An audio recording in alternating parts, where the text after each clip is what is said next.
God is willing. If God is willing. God's will. What is God's will? Thank you, Father, that your will is perfect. And thank you that it is your will for us to be blessed. Turuan niyo po kami, Panginoon, ngayon na pakaunawain ang ibig sabihin ng kalooban ninyo para hindi lang namin ito malaman, makilala, kundi masunod. Enable us, O Lord, to grasp the height of your wisdom. At nawa ang karunungan nyo ang siya magpalaya, magpaliwanag sa aming isip. Be our preacher, our teacher. Kayo lang po ang mangaral, turuan niyo po kami. We ask in the name of your Son, Jesus. Madalas na-abuso yung salitang God's will. Madalas very carelessly madidinig mo how it is used and misused. But usually, what people call God's will could actually be wish ko lang. Yung alam mo, God's will na pautangin mo ko. Alam mo, God's will na magamit ko ang bahay mo. God's will na ikaw maglibre pala sa aking birthday. Yung God's will na magkaroon ko ng advantage. At yun ay yung pala, wish ko lang. Andalas, nadidinig mo yan. Kumisa naman, God's will could actually really be guni-guni. Akala lang niya. Alam mo, God's will talaga na magkita tayo ngayong araw na ito. Bakit? Anong mapapala kung nagkita tayo? Ikaw siguro meron. Pero God's will. Could actually, sometimes this word God's will is pakonsuelo de bobo. To make one feel good about something he never wanted. God's will siguro na bumagsak ako sa exam. God's will na hindi ako nasagot ng gustong-gusto kong ligawan. God's will na nalugi ang negosyo natin. At nanay, God's will na nasunog kayo kahapon. Yung, kung ano-ano mga God's will na guni-guni na mga tao, wish ko lang, o mga pakonsuelo, para lang ma-comfort dahil sa mga, kumisa na ibunga ng mga kapabayaan. Ruth 1:20-21, sumagot naman si Naomi, huwag na ninyo akong tawaging Naomi.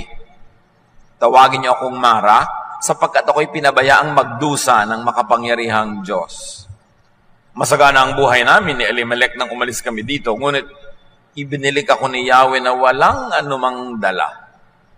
Huwag na ninyo akong tawaging Naomi, sapagkat ako'y binigyan ng makapangyarihang Diyos ng matinding kasawian sa buhay.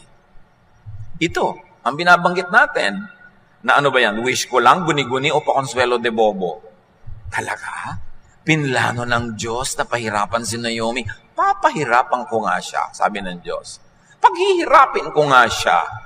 Magdurusa siya. Kasi sabi ni Naomi, eto, pinabayaan kami magdusa ng Diyos. God's will ba talaga yun o guni-guni niya? O pakonsuelo de bobo niya? Hindi komo sinabi ng isang Bible character ang isang salita, sabi na ngayon ng Diyos. Isa yan sa dapat nating laging pag-ingatan sa pagbabasa ng Biblia. Maraming karakter dyan. Meron pa nga dyan Ahaz. Meron dyan si Delilah. Meron dyan mismo si Satanas nagsasalita. Hindi lahat ng sinasabi ng mga tao sa Bible, mga karakter dyan, God's Word. The Bible as a collection, we believe, has the inspiration from God to teach us. But not every sentence or every teaching or every guni-guni of everybody there could be taken as authoritative word of God. Kasi ang dami-daming kapahamakan ng masusuot mo. Sabi nga nung Ahaz kay Eve, you will not die. Namatay sila spiritually. May mga nagsasabing, huwag kang gumawa niyang sasakyan na yan ng pandagat kay Noah. Pero salita ba yun ng Diyos? Si Peter, sabi niya kay Lord, Lord, you will never go to Jerusalem to die there. I will never permit that. That is not good for you to do. Ano sabi ng Lord? Get behind me, Satan. You are not on the side of God, but of men. Samantalang si Satan yung nagsasalita ba? No, si Peter. So hindi ko mo sinabi ng Bible character, God's will, God's word, i-apply mo ngayon sa buhay mo. Paano kung nagbabasa ka, Lord, bigyan niyo po ako ng guidance sa gagawin ko today. Tapos bigla mong nabasa at nagbigti si Judas. Magbibigti ka. Ano po kayang project ang magawa ko? Nabasa mo si Noah, gumawa ng ark. Inipon niya lahat ang hayop doon. Gagawin mo dahil kung gawa ni Noah yun. Dapat hindi lahat God's will. Kumisan, God's will for others. But does it mean God's will for you? God's will for a certain tribe, for a certain place, in a certain time. Pero may universal will ba yun na applicable to you anytime, anywhere, anyhow? Kaya maraming napapahamak tapos nagtatampo sa Diyos, sinisisi ang Diyos, at pati image ng Diyos namamali dahil sa maling pagbasa ng salita ng Diyos. Usually, what people call God's will could actually be effects of man-made causes. Tumagilid ang isang building sa Taiwan dahil lumindol, God's will o an engineering mistake? Ruth 1, 1-2. Nang ang Israel ay pinamumunuan pa ng mga hukom, nagkaroon ng taggutom sa buong bayan. Kaya't ang mag-asawang Elimelech at Naomi ng mga taga-Bethlehem, Judah, ay pansamantala munang nanirahan sa Moab kasama ang kanilang mga anak na sina Malon at Kelion. Ang pamilyang ito ay mula sa angkan ng Ephrata. You see, kaya napunta sila Naomi doon sa kabilang lugar, umiwas sila sa tagutom sa sarili nilang bayan. Kaya lang nawili sila, hindi na sila umalis doon at doon sila inabutan ng mga dilubyo. Kaya sinabi ni Naomi, ayan, pinabayaan ako ng Diyos na magdusa. Kung bumalik-balik man sila na maaga-aga sa sarili nilang bayan, malamang na iba ang takbo ng mga pangyayari. So yun nangyari sa kanila, cause and effect. Ano ang kinalaman ng cause and effect sa God's will? Pupuntahan natin yan maya-maya. Proverbs 22 verse 8. Ang nag-ahasik ng kasamaan ay mag-aani ng kamalasan at hindi magtatagal ang kanyang kasamaan. So may cause and effect. Nag-ani ka daw dahil nagtanim ka. So bago mo sabihin God's will, isipin mo muna, cause and effect ba to? Bunga ng aking ginawa. Hindi ako pumasa sa exam dahil hindi ako nag-aral o dahil yung pinag-aralan ko, hindi yun yung itinanong, pero hindi kasi God's will na bumagsak ako. God's will could actually be natural fruit of neglect or inaction. God's will na makunan ako sa aking pagbubuntis. God's will na nagkaroon ka ng miscarriage. Pero dapat isipin mo muna, ano ang dapat mong ginawa na hindi mo ginawa? Ano ang ginawa mong hindi mo dapat ginawa? Meron pa tayong pananagutan sa tinatawag nating God's will. Dahil sabi, alam nga namang sabi ng Diyos, nagbubuntis ka ha, palalaglagin ko yan in 3 weeks. Ganun kaya ang Diyos? Tapos paglalaglas mo, God's will? Pakonsuelo lang ba yan sa ating hindi makaunawang isip? Guguni-guni o wish ko lang? Ecclesiastes 10:18, kung pabayaang may-ari, ang bubong ay masisira. Kung siya ay tamad, mawawasak ang buong bahay. Dahil hindi inaalagaan, hindi minemaintain, hindi pinapatibay. Ngayon bumagsak sa'yo, God's will. Ang dami natin nadidinig na ganon, sinisira ang puri ng Diyos, na parang Diyos ang kontrabida, Diyos ang nag-iisip ng masama para sa'yo, at kagagawa ng Diyos, pananagutan niya ang mga dilubyo sa ating buhay. Related na related din dito mga kapatid, yung God will provide. Naku, pinaka-abuse na yata na idea yan, God will provide. Anak, gusto mo magpastor? Ano magiging kita mo? Agliit-liit ng church sa pagpapastolan mo. Gusto mo magganito? Gusto mo magsasabihin, anak, God will provide. Gusto mo mag full-time work, mag-missionary? O kaya, summer missionary ka sa Thailand? Nasaan ang pera mo? God will provide. Ang ibig sabihin pala ng God will provide, manghihingi ako sa mga tao. Magdidilihensya ako o uutang ako. Ngayon, pag nagutom, hindi nagkaroon, sabihin, ay, God's will, na magutom ako dahil naging missionary naman ako. Walang provision na ginawa, walang ginawang plano. Anak, gusto mo mag full-time work, gusto mo magpasok, magtayo ka ng negosyo, ng tindahan, paalagaan mo sa kapatid mo o sa asawa mo para may iba ka pang income. Pero mo laging sabihin, God will provide. Kasi, yung pala, daing ka ng daing. Alam niyo yung mga maraming mga religious workers, mga missionary, mga pastor, talagang master's degree sa pagdaing, sa pagpaparinig, sasabing, naku, birthday na nga po sister ng anak ko prayer niya po sana talagang makagkaroon siya ng malaking party at meron po akong vision na isang makakausap ko ang magbabayad sa party. Nung hindi na ngayon makatiis itong tao dahil lagi siyang hinihingan, pinapaningan, sige na nga, ako na nga magbabayad dyan. Sabi niya, God's will. Yung pala, minaniobra niya yung mga pangyayari para yung gusto niya ang matupad. So, minamanipulate lang pala niya yung natural law. Yung natural law, syempre, pag nanghingi ka, nangutang ka, bibigyan ka, o ayaw pa rin, pero ang kulit-kulit mo, para na lang matahimik ka, binigyan ka, natural law yun. But you should remember that natural law is also within God's will. God, His will reflected by nature. Like gravity. Gravity. It is God's will that if there is something that has mass and weight, and there is nothing to hold it or to suspend it from falling, malalaglag yan. Gravity yon. Natural law yon. May binitawan kang bola, walang sasalong iba, malalaglag. Kung babasagin yon, mababasag. Pero, ikaw na tao, na naakit-akit ang bundok, palakad-lakad ka sa mga pilapil, pakiambot-kiambot ka sa gilid ng mga bato, nadulas ka, nabagok ang ulo mo, huwag sabihin God's will.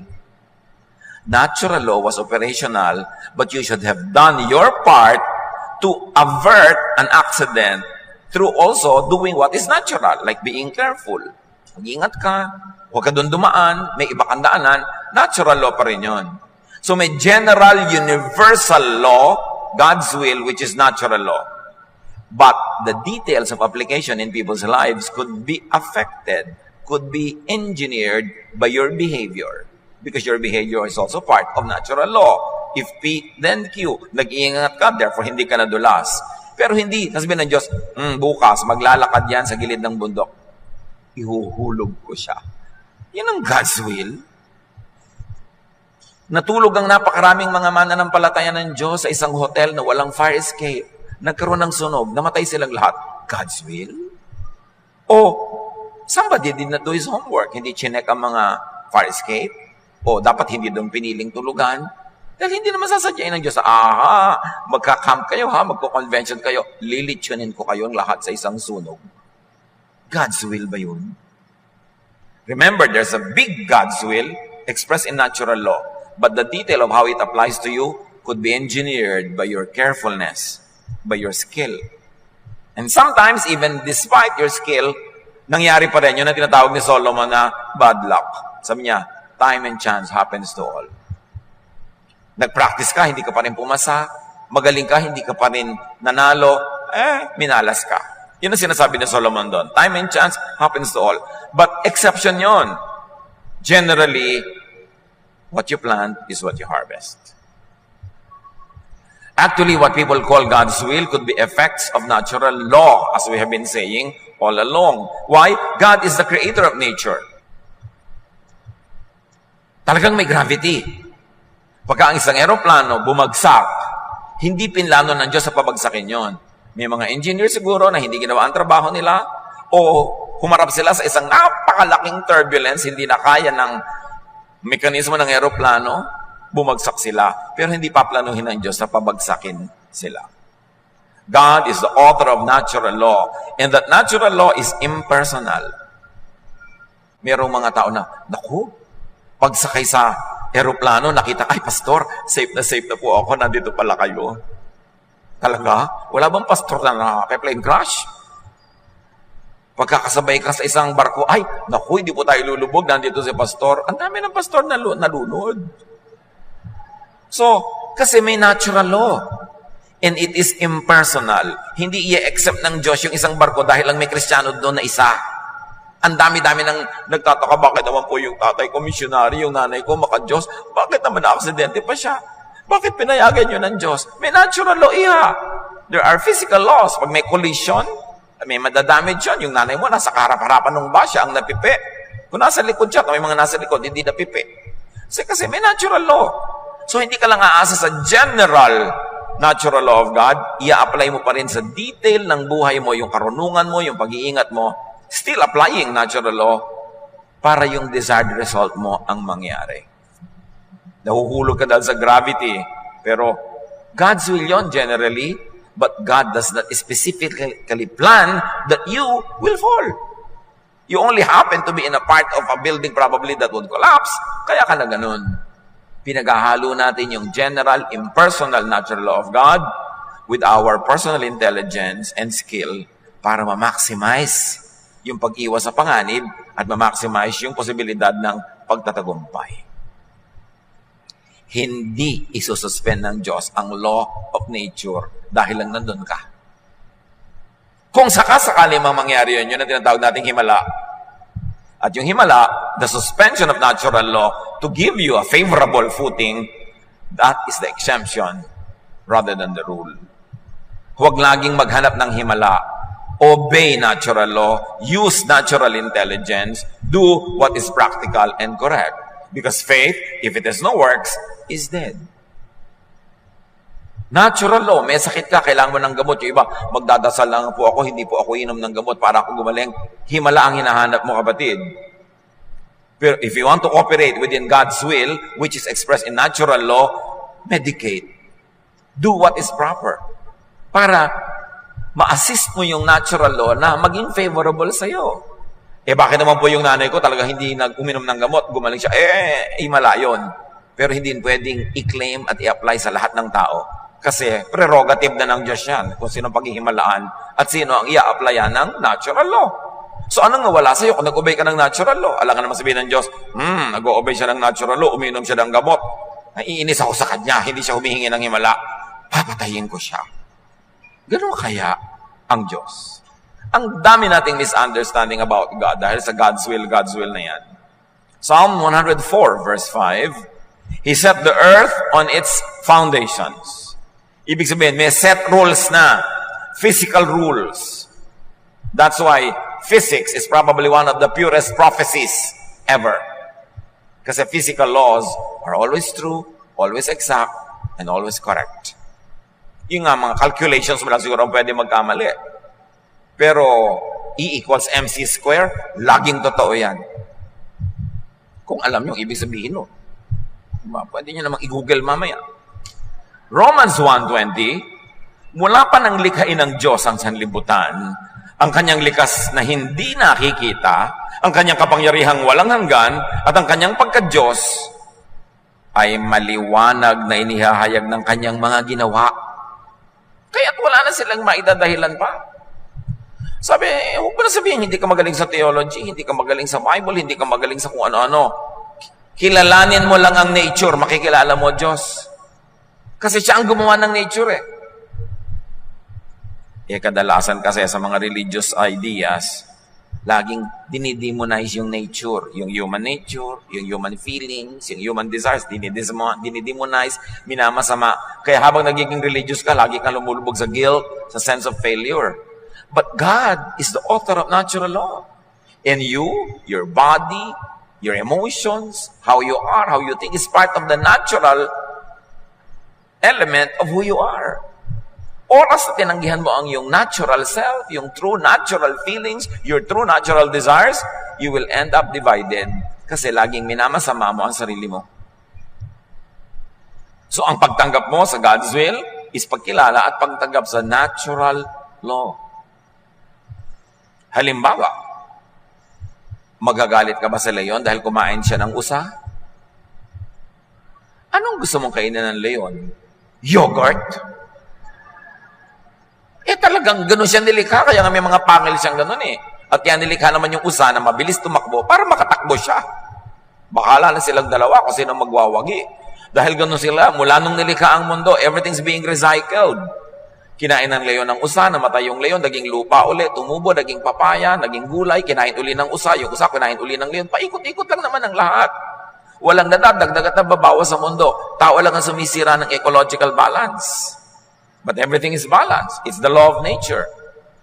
Do not let your religious beliefs go against natural law because the best theology is seen in God's creation. Kaya sabi nga ng Romans 1:20, lahat ng hindi natin nakikita tungkol sa Diyos, lahat ng hindi natin naintindihan, nasa natural law na ginawa niya.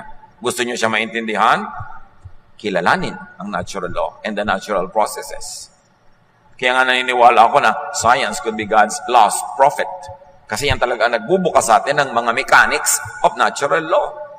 Kung paano natin nagagamit ang energy, kung paano natin nagagamit ang iba't ibang sources of power, puro natural laws yan.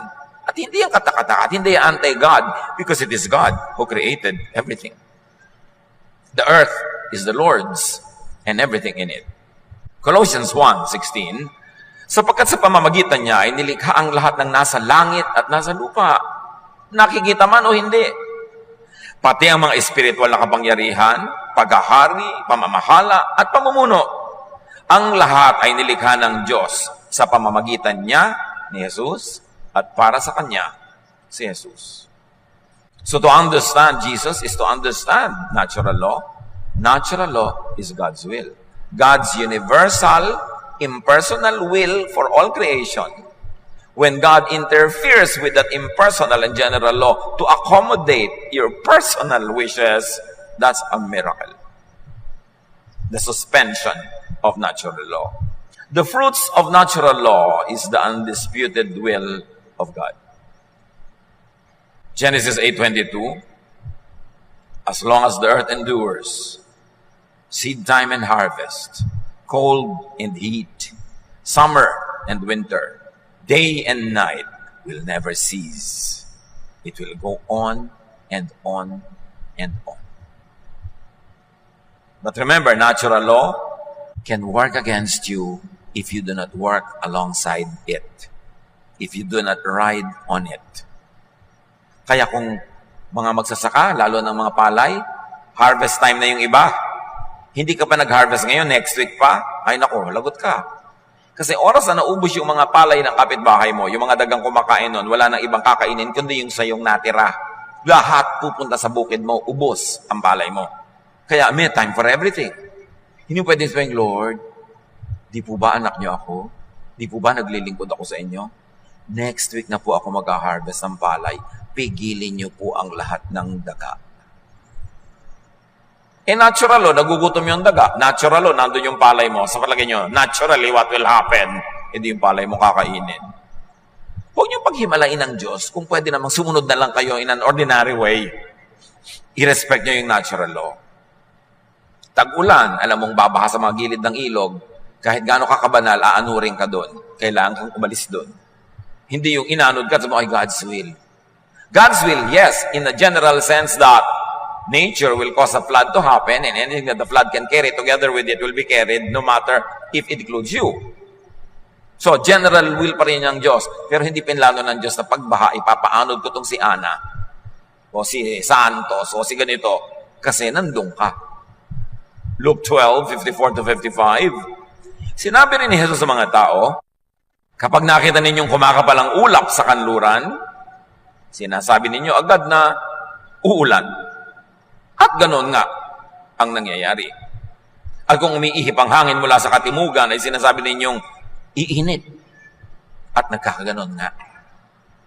So, sino ang tao na mabibless? Yung nakakaunawa ng natural law, which is God's will. Sasabay doon, sasakay doon, gagalang doon. Iaayon niya ang mga ginagawa niya according to that natural law, siyang mabibless. Jeremiah 8:7.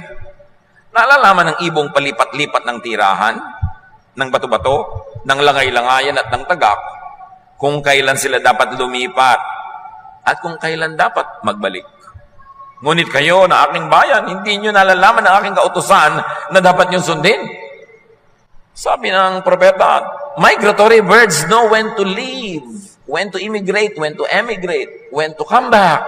Mabuti pa yung mga ibon. Alam nila ang mga signs of the times, ginagawa nila para hindi sila mapahamak. Kayo, aral pa kayo ng aral, dasal kayo ng dasal. Ang titigas ng ulo nyo, hindi nyo sundin ang aking kalooban. Pagkatapos gusto nyo mabless. So talagang merong cause and effect. Sinasabi sa geometry, if P, then Q. Meron talagang ganun. Matthew 24:32-33. Unawain ninyo ang aral mula sa puno ng igos. Sabi ni Jesus, this is about the fig tree. Kapag ang mga sanga nito ay umuusbong at nagkakadahon na, alam niyong malapit na ang tag-araw. Gayon din naman, kapag nakita niyo ang lahat ng ito, malalaman ninyong malapit na siyang dumating. Halos naririto na. So, ang pagkakakilala natin sa nature, nagtuturo sa atin ng proper behavior in response to it, at ganun din in our spiritual life. There are spiritual signs that we should be sensitive to, that we should read correctly so we can act accordingly. So, plant and harvest on time, sometimes plant and harvest in time for great effects. Yung binagyo na, nagtanim naman sa tamang oras, yun ang tinatawag ni Solomon na minalas. Hindi lahat ganon. Kasi kung lahat ng nagsasaka, nagtatanim may minamalas, edi wala na dapat natin ang agriculturist or farmer. Nagsusurvive din naman. Kahit na ngayong taon na ito, hindi nag-harvest ng maganda, may mga darating na panahon, makaka-recover din. Kasi exceptional lang yung ginawa mo. Lahat ang tama, sinunod mo ang calendar, tapos hindi pa rin nagtagumpay. Exception yun. And that will not always happen because that is an aberration of nature. That is an abnormality that will not always prevail. So, importante mga kapatid, you isolate the general cause and effect in nature, which is the general will of God. I-isolate nyo dun sa particular na nangyayari sa mga tao dahil hindi nila sinunod yung law o kahit sinunod nila, kung minsan, yung tinatawag na they have a streak of bad luck. Ganun lang yon. Importante maintindihan natin that God will not personally choose to make you fall. God will not personally choose you to fail. Yung sabi ni Naomi, ayan, binayaan ng Diyos sa kami magdusa. Hindi naman gano'n ang Diyos eh. God's will for us is that we will all flourish, be fruitful, be happy, be generally all right. But things happen. So in our lives, cognizant of and respectful of God's will, plant to harvest. Don't plant, and you don't harvest. Galatians 6, 7, and 9, kung ano ang itinanim ng tao, yun din ang kanyang aanihin. Pagdating ng takdang panahon, tayo ay aani kung di tayo susuko. So never give up. You fail once, you fail twice, you fail thrice. Nakakota ka na, wala nang natirang failure. Tapos doon ka pa ngayon susuko. Naubos mo na ngayon lahat ng chances mo to fail, doon ka pa susuko. Kaya anong sabi ng sweepstakes nung araw? Ang nagwawagi ay di umaayaw, at ang umaayaw ay di nagwawagi. Siguro meron pa rito sa inyong umabot niyan, yung tagumpay ticket. No? So, talaga ang umaayaw ay di nagwawagi. Sige nang sige. Kasi, matutumbok mo rin yan. Don't be a quitter. At sabi, plant, wind, and harvest a whirlwind. Hosea 8:7, naghahasik sila ng hangin, ipo-ipo ang kanilang aanihin. And this is so wonderful. Think of it, brothers and sisters. Laging ginagamit sa Bible yung example ng pagtatanim. Gumawa ka daw ng mabuti, aani ka ng mabuti. Kung anong tanim mo, pinangani mo. Ang totoo, hindi naman yun totoo. Yung ang tanim mo, yun ang ani mo. Look, magtatanim ka na isang buto ng atis.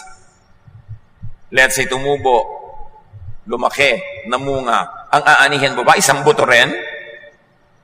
No. Sangkatermang atis at sangdamakmak na buto ng atis. So, totoo, inaani mo ang yung tanim, pero may multiplication na nangyayari.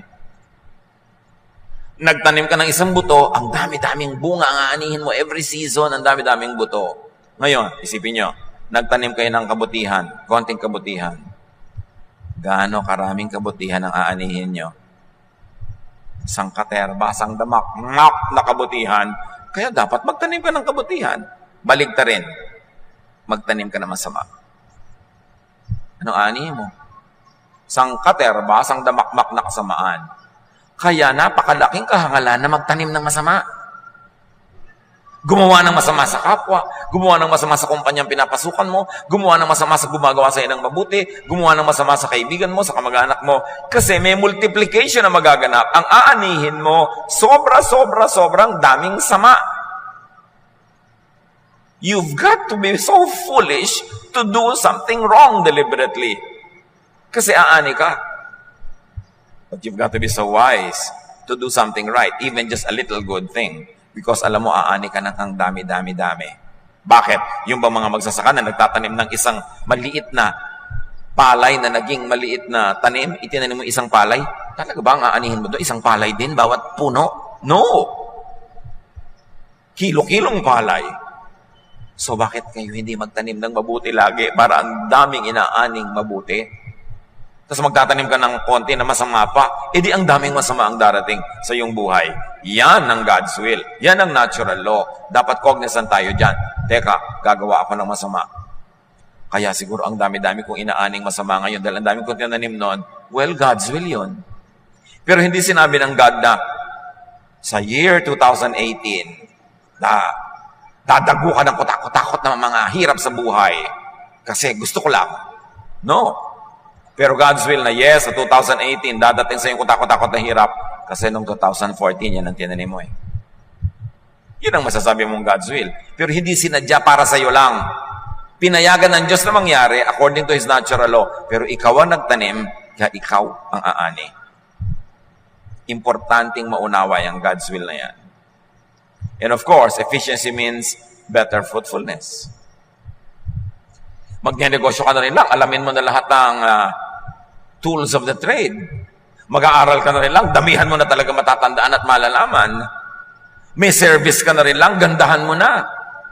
May product ka, lagyan mo ng mga maraming value added yung product mo. Lahat nagtitinda ng mga puto, yung sa'yo, dagdagan mo ng food spa. Ay, ang daming bibili ng puto mo. Kasi habang kinakain nila, may food spa ka. Value added is important. The more efficient you are, the more skillful, the better fruits. God's will yon. Pero kung sabihin, naku, ang hina-hina ng benta ko, God's will. Tingnan ka lang kasi mukha kang Biyernes Santo, syempre sa iba na bibili. Yung pupunta sa tindahan mo, bibili na, hindi ka tumitingin, text ka ng text sa ganon.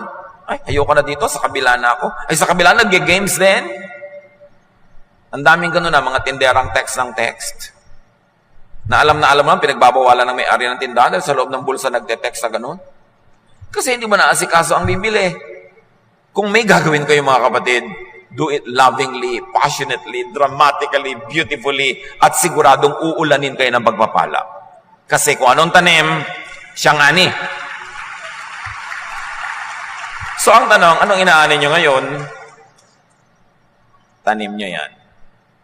Tanim nyo yan.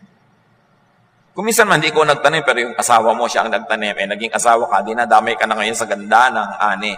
Pero kung minsan naman, ang dami niyang inutangan no, napangasawa mo ngayon, ikaw ang sinisingil. God's will pa rin yun. Kasi, siya ang pinakasalan mo. Kaya pinipili mo rin nagkakadamay-damay tayo sa buhay. Huwag kayong gagawa ng half-hearted.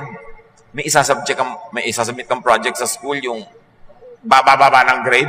Napagod ka na rin lang, ganda mo na. Ngayon, nagbebenta ka ng insurance, nagbebenta ka ng kung ano, kotse. Alam mo naman, sa 100 presentations, baka 5 lang yung bumili. So gusto mo ng 50 bibili, gumawa ka ng ilang libong presentation.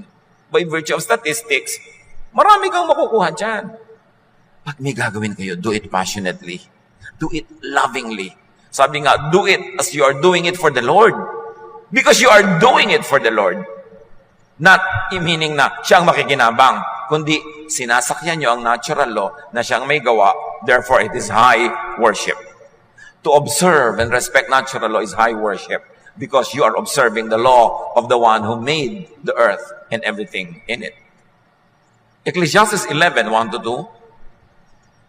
Ito ka sa paggagawa ng maraming presentations. Maghagis ka ng tinapay sa gitna ng karagatan at may mapapakinabangan ka pagdating ng araw. Hatiin sa 7, sa 8, ang kalakal mo pagkat di mo masisiguro kung ano ang kasamaang mangyayari sa mundo. Figure of speech. Sa pangangalakal daw, magpadala ka ng maraming barko, magpadala ka ng maraming trade. Damihan mo kasi hindi mo alam kung alin na magkiklik dyan eh. So kung 2 lang, 3, buhay ka pa rin. Pero kung nag-click lahat, di imagine, ang daming na-multiply. So ganon, kailangan diversify a little bit, but not too much. Meron ka dito, meron ka doon, kasi you don't know what will be blessed. Don't put all of your eggs in one basket. Meron ka dito, meron ka doon. Para kung ano man ang mangyari, meron kang hanap buhay. Kaya yung mga laging may bukid lang sila sa probinsya, kung minsan nagkaroon ng salo at baha, o kaya walang ulan, gutom na sila, pero maganda kung meron din silang konting negosyo sa syudad na hindi dependent masyado sa nature. Commerce, trading, whatever. Meron ka dito, meron ka doon. Mga pamilya, dapat hindi lang isang tao ang kumikita, tapos ang lahat kumakain. Para ba, kung namatay yun, nagkasakit yun, di gutom na kayo lahat. Dapat maraming income na pinanggagalingan. Yung sasabing, throw your bread, cast your bread upon the waters. Invest in this, invest in that. You don't know which one will flourish. That is natural law. Ecclesiastes 11:6. Sa umaga, inihahasik mo ang iyong binhi. Hindi ka tumitigil sa paggawa hanggang gabi, sapagkat di mo tiyak kung alin ang magbibigay sa iyo ng tagumpay. O kaya'y umaasa kang lahat ay iyong papakinabangan. Nagtanim ka na, pagkatanim mo, may iba ka pang ginagawa. Yung parang Lady of Proverbs 31. Nagkakalakal, nagpo-produce, may ginagawa. Kasi hindi mo naman alam kung alin magkiklik. Paano ko nag-click lahat? Di ang saya ng buhay. Sumakay sa general and universal natural law and will of God, pagkatapos, umasa, manalangin, na yung personal effect nito sa buhay mo ay maging kapakinabang sa'yo. Ecclesiastes 11, 3-4. Kapag ang ulap ay maitim na di makaya ang hangin, nagiging ulan itong bumubuho sa daigdig. Kung saan nakahapay ang punong kahoy, ay doon ito mabubuwal. Ang naghihintay sa pagtigil ng hangin, ay di kailanman makapaghahasik ng kanyang binhi. At ang nag-aalala sa patak ng ulan, ay di makakapag-ani.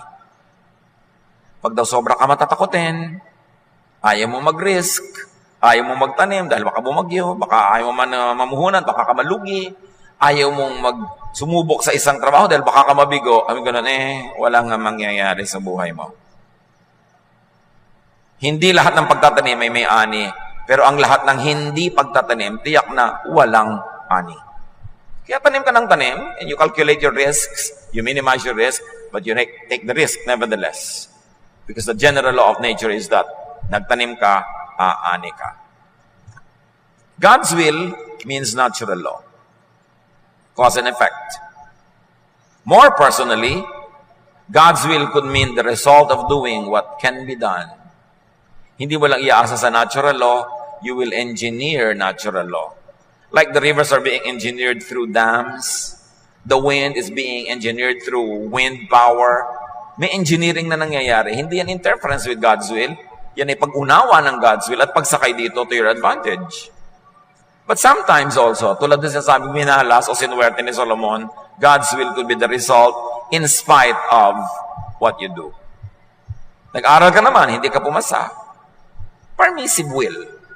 Kasi hindi mo lang natsyempohan. Ipinagdasal mo pero hindi nagtagumpay, bihira yon, pero nangyayari talaga yan. Huwag ka magtaka, huwag ka magtampo, just keep trying.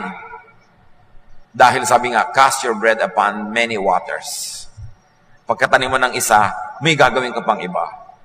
Ecclesiastes 9:11. Sabi ng Solomon na pinakamatalinong tao sa lahat. Ito pa ang isang bagay na napansin ko sa mundong ito. Ang mabilis ay di siyang laging nananalo sa takbuhan. Ni ang malakas ay laging nagwawagi sa digmaan. Ang matatalino ay di laging nakakasumpong ng kanyang mga kailangan. At di lahat ng marunong ay yumayaman. Napapansin ko rin na di lahat ng mga may kakayahan ay nagtatagumpay. Lahat ay dinaratnan ng malas. Ecclesiastes 9:11. So kung minalas ka lang ngayon, hindi ka pinagkakaisahan ng Diyos Ama at Diyos Anak at Diyos Espiritu Santo. Pagka hindi ka nagtagumpay, hindi ka tinitikis ng Diyos, nagkataon. Merong hindi tumugma sa ginagawa mo at sa natural law. Subukan mo uli. Pag ang dami mo ng failure, nakakota ka na, wala nang naubos, success na lang ang natira.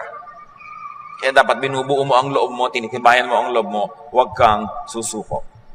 But don't ever misuse the idea of God's will as an excuse for failure or sloppiness. Do not misuse God's will to malign the character of God.